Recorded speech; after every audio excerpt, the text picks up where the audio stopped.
After you get through applications, secondaries, possible situational judgment tests, that's when you start getting an interview. Interviews are going to start going out at the end of summer, early fall, and they will carry on all the way until like end of winter or early spring of that following year. There are multiple different kinds of interviews, and I don't know if everyone's aware of this. You can have an open book interview where basically it's you and an interviewer or maybe two interviewers, and they have access to your application right there, and they can ask you questions based on your application, kind of like a typical job interview.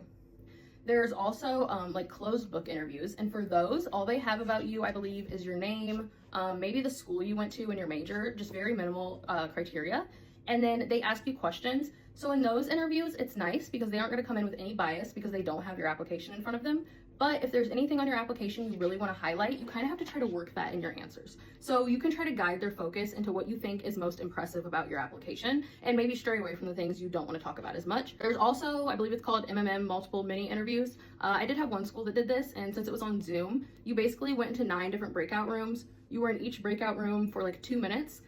When you would enter, there would be a prompt on the screen. You would read the prompt, and then you'd have like a minute or 2 minutes to answer. So for example, one prompt I had was saying how somebody was offended about someone not wearing the right scrub colors. What would you do if you were in charge of a hospital and you were implementing uniforms for your employees? So they can be things kind of random like that, or they can be a little bit more personal and specific, like tell me about a time that you went through hardships in school, or tell me why you want to be a doctor. And then after interviews, that's when you would start getting acceptances. For some schools, you might find out you get accepted immediately after the interview, like that week. For some schools, it could take months. It just really depends. My school only released their acceptances like on one day out of the month. It was like the 15th or something. So if you interviewed on the 1st, you could find out that month on the 15th, or you could find out the next month on the 15th, or the next month. It just depends. Acceptances go out for quite a long time, and wait lists also go out for a long time.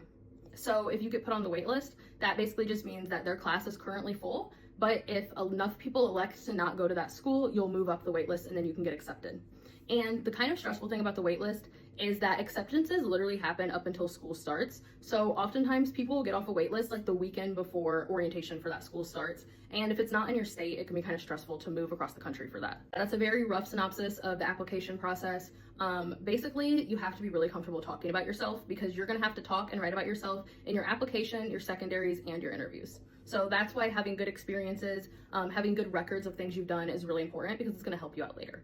And then also when I did secondaries, I kept a document of every secondary I answered, because then if another school ended up having a similar secondary, I would use like that same answer and just edit it to tailor it to the school. That way it was just a little bit less work on my part.